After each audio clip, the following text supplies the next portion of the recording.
HC3G. Prenez du HC3G pour une vie plus longue et meilleure.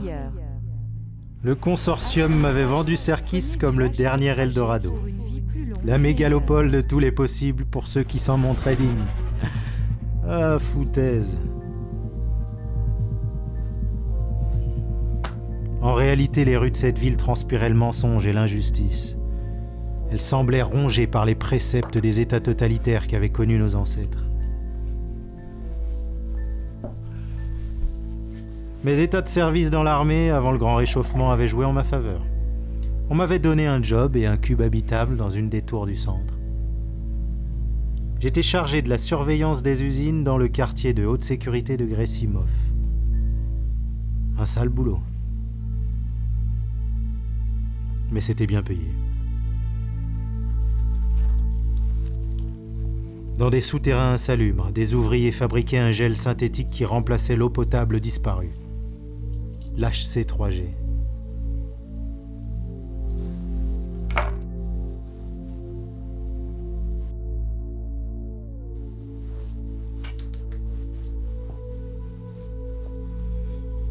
Pour survivre, il fallait prendre 5 doses par jour. Et chaque dose faisait l'effet d'un acide qui nous rongeait les entrailles.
Bonjour.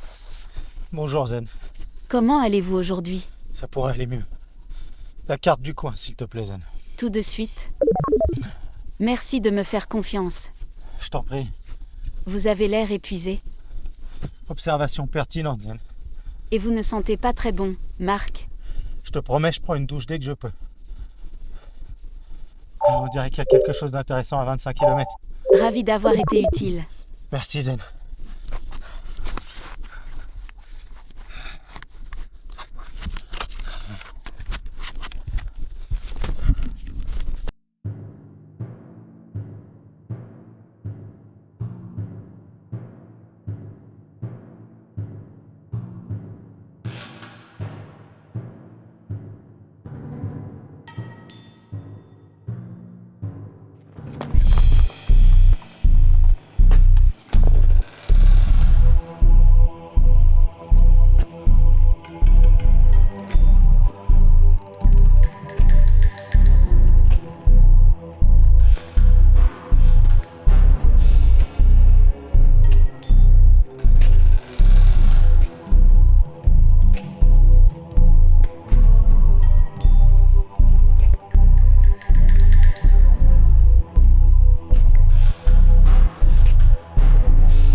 Non!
Laisse-moi entrer.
Lève les mains.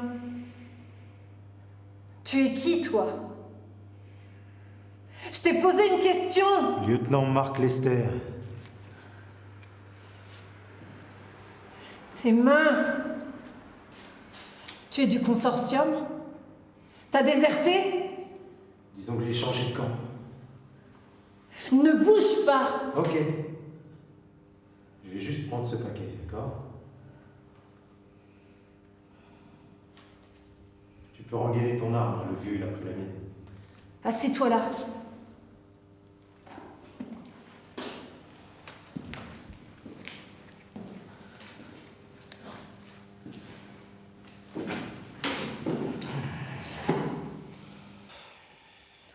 Ça va? J'ai rien.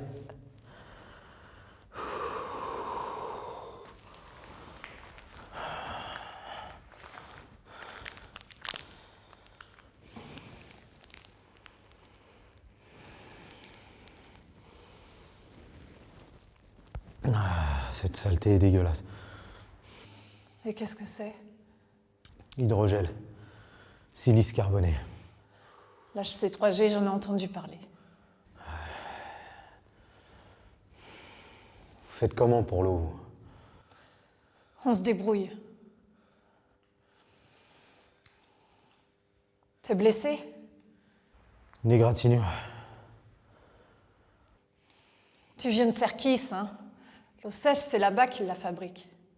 Mon GPA est tombé en panne au nord à 100 km. Et j'ai marché. Ta tête est mise à prix, je parie.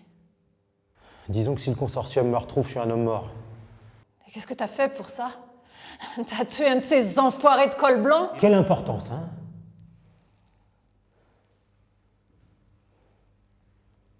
J'ai quitté Serkis il y a 3 jours. Je dirigeais une section chargée de faire respecter la directive 32.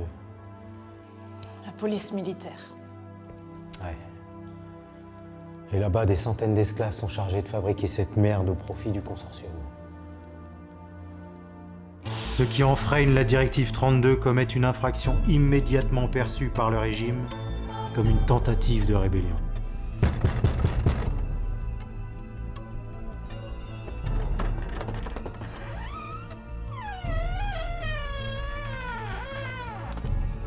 Andrea T. Norton?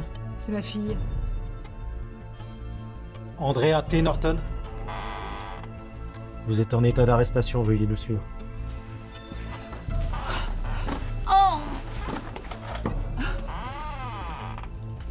Le consortium m'avait demandé d'arrêter cette jeune femme. Mais c'était pas une rebelle. Pourquoi as-tu reçu l'ordre de l'arrêter? Elle n'était pas venue travailler depuis 3 jours. Ça se comprend. Cette môme tenait même plus debout. Qu'est-ce qu'elle avait? Rétrovir 5. Une saleté de virus qu'on attrape dans les souterrains. Le consortium n'en a que faire. Cette année, des dizaines d'évasions ont eu lieu et la production d'eau sèche a diminué de 40%.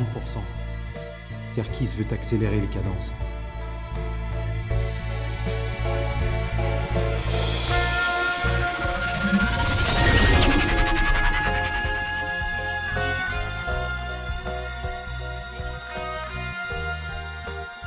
Tour de contrôle à Interceptor, veuillez entrer les coordonnées d'atterrissage.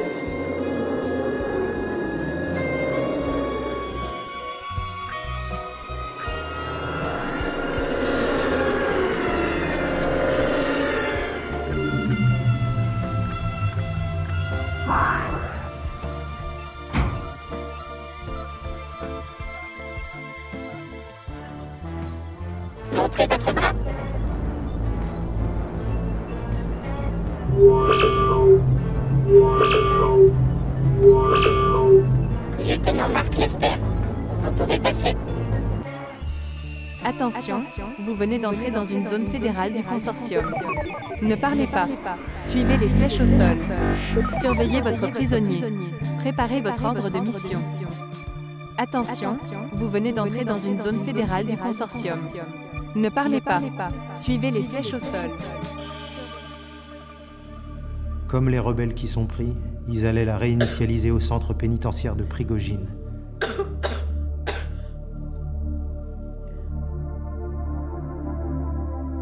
On t'implante une puce électronique dans la tête, et ensuite tu deviens un robot aux ordres de Serkis. Plus de souvenirs, plus d'émotions.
Fais ce que t'as pu.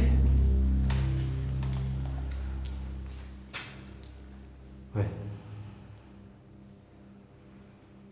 Le gars qui tapait tout à l'heure, c'est quoi son problème? Mon frère, cette chaleur. Il est dérangé, faut pas lui en vouloir. Mais je m'enferme pour la nuit. Comme ça, je ne suis pas dérangée.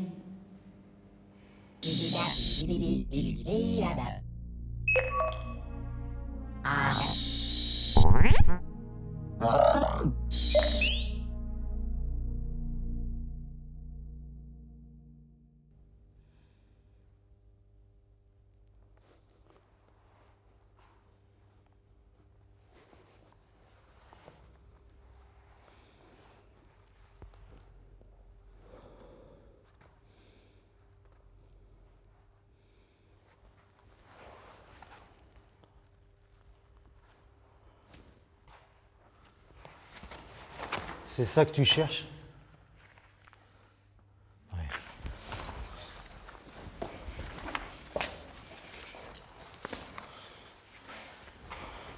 Content de t'avoir connu, mais... C'est pas ce que tu crois. Tu vas aller où? Je verrai. Reste là. Même avec ça, t'iras pas loin. Écoute, je suis désolée, j'ai été conne.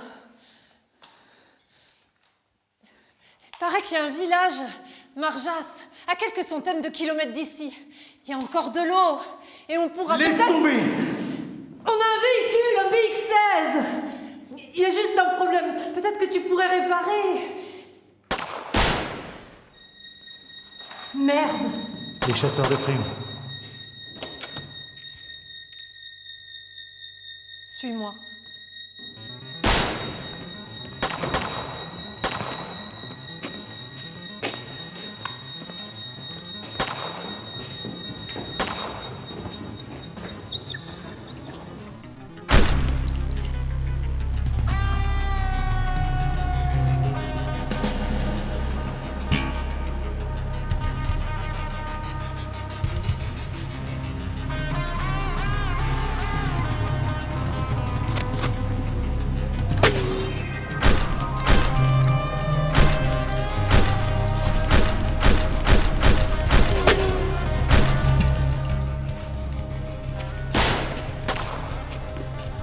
Papa, ça va?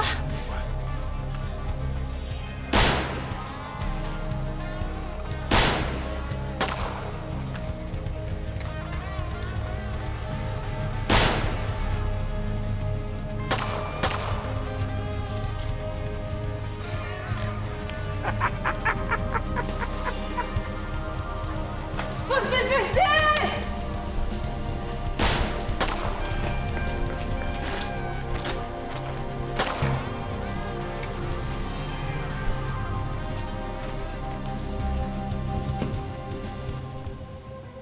C'est ça le BX. C'est pas gagné, hein? Mark Lester! Ah, Jack Sloan. J'aurais dû m'en douter, hein? T'as pas changé, Lester. Viens.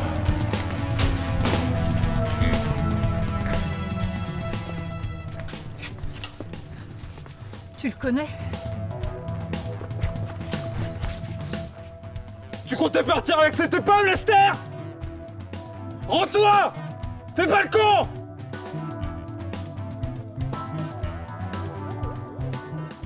On a bossé ensemble, dans une autre vie.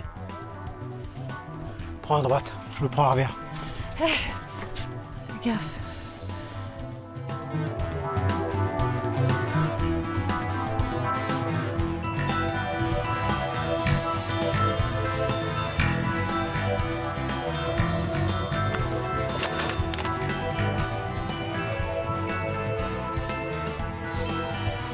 Oh putain, Lester, jette ton arme, je te jure que...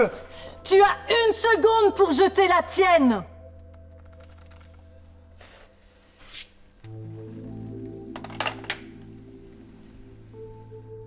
Au fait, moi c'est Clara. T'es pas encore couché, chérie?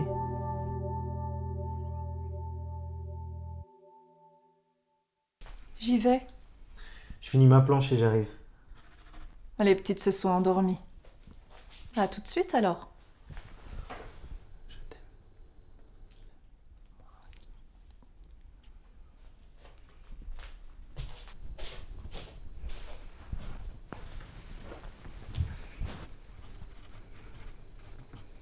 Eh bien, bonsoir chers auditeurs, c'est Haley Jones qui vous parle. Nous sommes le 5 novembre 2020, il est 22h. Nous sommes ensemble pour une bonne heure dans votre émission scientifique Culture Science. C'est dans quelques secondes sur Synergie 2. Ce soir, je reçois le professeur Édouard Weckmann, climatologue et enseignant à la faculté de Paris Sud. Professeur Weckmann, bonsoir. Bonsoir. Professeur Weckmann, votre ouvrage s'intitule « Évolution climatique, l'emballement marketing ». Il a déjà fait couler beaucoup d'encre depuis sa sortie il y a quelques mois et il vous classe dans la catégorie des climato-sceptiques. Vous êtes d'accord avec ce qualificatif? Vous êtes un climato-sceptique, professeur Weckmann? Disons plutôt anthropo-climato-sceptique. Merci beaucoup de m'avoir invité à votre émission.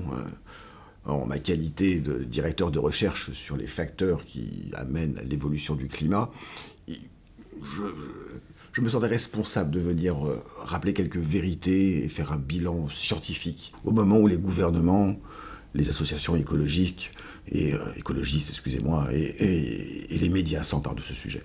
Alors, si j'ai bien compris, pour vous, il n'y a pas de réchauffement, mais plutôt une évolution du climat, c'est bien ça? Oui, tout à fait. Il n'y a aucun lieu de parler de réchauffement climatique, mais bien d'évolution du climat terrestre. Et d'ailleurs, si on regarde à différents endroits de la planète, on se rend bien compte que cette évolution est différente. Vous dites, je cite, que les prédictions catastrophes que l'on répand autour de cette idée de réchauffement climatique font vendre. Il y a vraiment des gens qui s'enrichissent autour de cette question du réchauffement, professeur Weckmann? Malheureusement, oui. On n'a jamais fait autant commerce sur le malheur qu'on nous prédit. Je ne parle pas de phénomène de ceux qui s'emparent de ce problème de réchauffement climatique pour booster leur carrière, mais bien d'un emballement médiatique et marketing ahurissant. Alors, vous parlez, je cite encore, de facteurs anthropiques, et vous dites qu'ils sont montrés du doigt comme étant les principaux responsables du changement climatique, alors que cette théorie repose sur des données erronées. Non, l'homme n'a rien à voir dans l'évolution du climat, et je le prouve. Pouvez-vous détailler un peu pour nos auditeurs?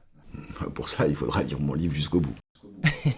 Il faudra lire votre livre jusqu'au bout, vous avez de la répartie, professeur.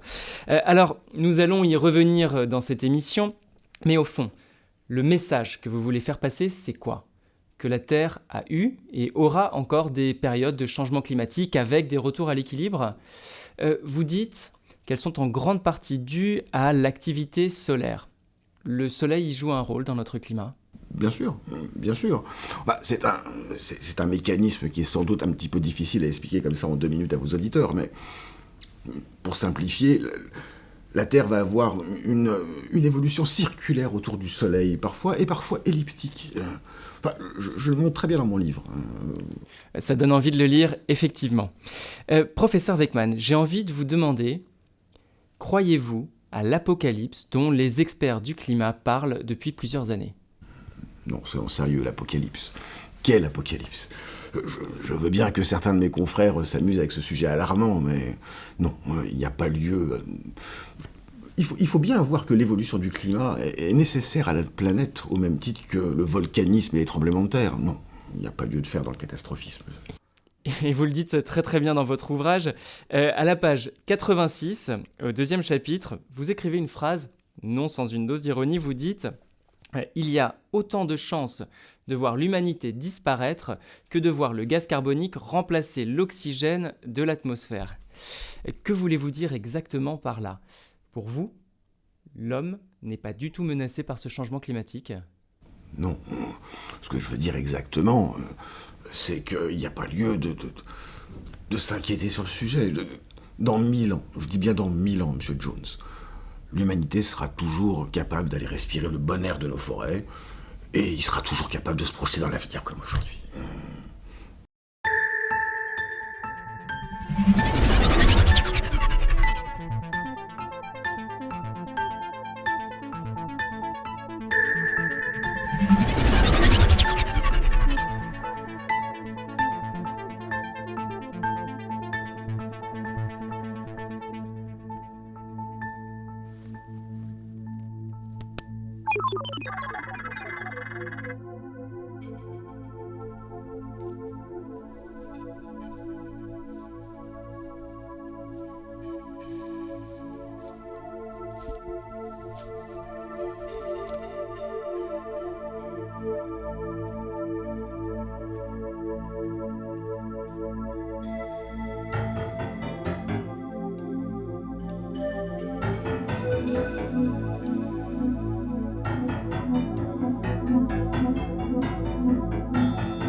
Bonjour, boîte noire matricule 0.1.5.0.7.5.5 du vaisseau éphéméride 2 opérationnel. Impact diagnostiqué du vaisseau éphéméride Deux le 15 juillet 2155 à 5h GMT. Cause probable, défaillance humaine. Dernier rapport avant impact, rapport 6777 le 15 juillet 2155 à 4h32 GMT. Le taux de CO2 atmosphérique est évalué à 25%. Les pôles ont fondu, le niveau de la mer est monté de 28 mètres. 85% des terres sont immergées, la température de surface est égale à 38 degrés Celsius. Désormais, la population mondiale ne représente plus que 3 millions d'humains.